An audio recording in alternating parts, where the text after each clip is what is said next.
Starting a budget for the first time. If you've read some personal finance tips, you'll notice that one basic rule keeps cropping up. You need a budget. A budget is a strategy about how you'll invest your money so that you can make your hard-earned money work for you.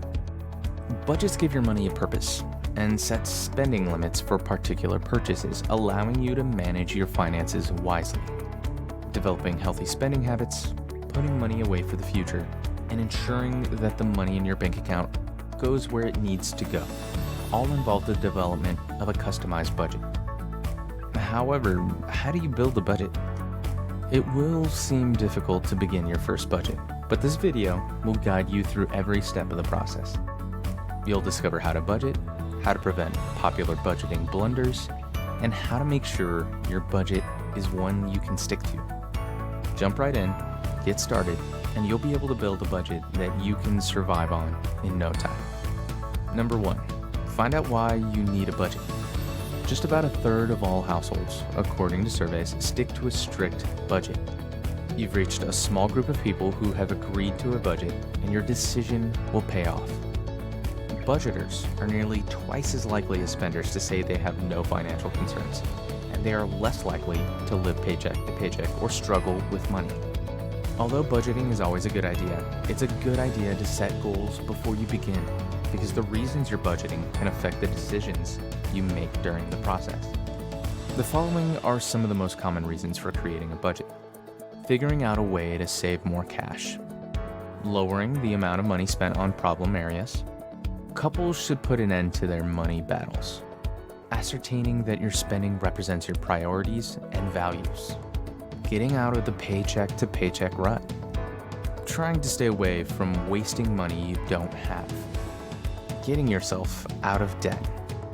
Maintaining a steady path toward long-term financial targets. While it may seem silly to consider your motives, psychology plays a major role in our financial decisions. In reality, research conducted by the University of Maryland on budgeting found that the process of making a budget increases the probability of achieving goals by creating an emotional investment, increasing motivation, and discouraging cheating. Number 2, examine your existing spending patterns in depth. You must first consider your current spending patterns before you can build a practical budget. It's nothing more than a wish list if your budget isn't practical. You won't be able to say whether your budget is fair until you know where your money is going. To get a better picture of your spending, most experts suggest monitoring it for about 30 days. There are a few options for keeping track of your spending. Fill out a spreadsheet or keep a notebook with your expenses.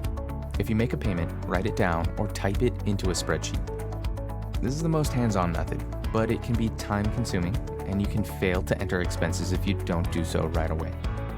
It makes it easier to keep track of receipts. Use an app. By connecting your credit cards and bank accounts, apps like Mint, Dollarbird, and Pocket Guard make it simple to keep track of your spending. To get an accurate assessment, connect all accounts and make sure each transaction is labeled correctly. Use your receipts. Credit card and bank statements will help you keep track of your transactions, but this method is less likely to yield detailed results because you might forget what a particular transaction was for. Even so, if you want to get started on your budget right away, going back over a month or two of old statements will give you a big picture to work with. Fewer than half of all Americans responding to a consumer financial literacy surveys say they have even a somewhat good idea of how much they spend on food, housing, entertainment, and other necessities. So monitoring your spending is a vital part of the budgeting process. Number 3, using a calendar to keep track of unforeseen expenditures. Although monitoring your spending will show you where your money goes on a daily basis, your budget should also account for unexpected expenditures, including holiday and birthdays. According to Magnify Money report, Americans who lent to fund holiday expenses took on over $1,000 in new debt during the 2017 season. At least 3 months later, half of those who borrowed will still be paying off their holiday debt. You'll never go into holiday debt again if you budget for the year. The following are some examples of unexpected expenditures in your budget. Other gift-giving holidays include Christmas, Hanukkah, and Kwanzaa. Birthdays are a special day. Inspections and registrations of automobiles are required every year. Vacations are taken every year. Taxes on real estate. Dues to the profession. Insurance premiums are paid annually. Medical examinations, including veterinary exams, are recommended once a year. Create a list of all expenditures that occur during the year using your calendar and recent credit card statements. Number 4, put all of your earnings together. Since budgeting is all about making the most of your money, you'll need to know how much you have coming in. Take into account all sources of income, including wage earnings, money gained from side jobs, child maintenance and/or alimony, profits from a company, returns on investments. If your revenue is unpredictable, paying yourself a wage is one of the most effective budgeting strategies. This means you'll settle on a monthly salary to base your spending on, and you'll set any extra money away for a rainy day.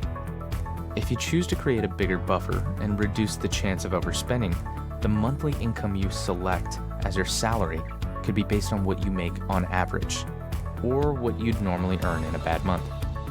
Many with erratic incomes may also live off last month's earnings, adjusting their budget each month based on what they received the previous month. But this is a more time-consuming method. Number 5, make a list of your personal financial priorities. The majority of people who build a budget do so in order to get more done with their money.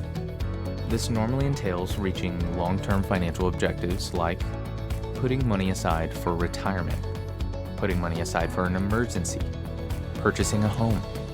Buying a new car with cash is a perfect way to save money. Moving out of debt, putting money aside for education, putting money aside for a holiday or other large purchases. When you set goals, you can plan your budget around them by determining how much money you'll need to achieve each one. Setting targets has been shown in several studies to improve motivation and achievement. To be successful, your objectives should include the following. Make your target specific. Instead of save for a home, make it save $100,000 for a down payment. Include dates. When do you want to purchase the home, buy a new car, retire, or send your children to college? Set a deadline for yourself to accomplish your task. Setting targets is the single most critical component of budgeting. If you don't use your budget to ensure that you're on track to meet your objectives, all you're doing is moving expenses, and you'll end up with nothing to show for your money. Number 6, determine how you want to save. Decide how much you'll need to save for each of your financial goals once you've defined them. If you want to save $100,000 for a down payment on a house in 5 years, set aside $1,666 per month. Save $83.33 per month to create a $1,000 emergency fund by next year.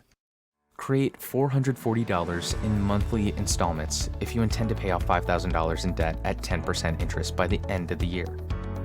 It's difficult to know how much to set aside for major investments such as college, a home, or retirement. The more specific you can be on how much time you want to devote to each target, the more likely you are to succeed. If you don't want to go through the whole process, take a shortcut and set a goal to save at least 20% of your income. You should set aside 15% of your salary for retirement accounts and the remainder for other purposes. You now know how to create a budget in order to save money and cut expenses. What a relief! You've completed all of the necessary measures in the budgeting phase. Don't worry if you're feeling stressed. When you've had the hang of it, budgeting is a breeze, and now you know exactly what steps to take to make your hard-earned money work for you. Start budgeting today, and you'll be surprised by how much happier you are when you stick to a budget. Save money for the future and invest without remorse. If you want to know more financial tips like these, make sure to give this video a like and click subscribe. Thanks for watching, and I'll see you in the next video.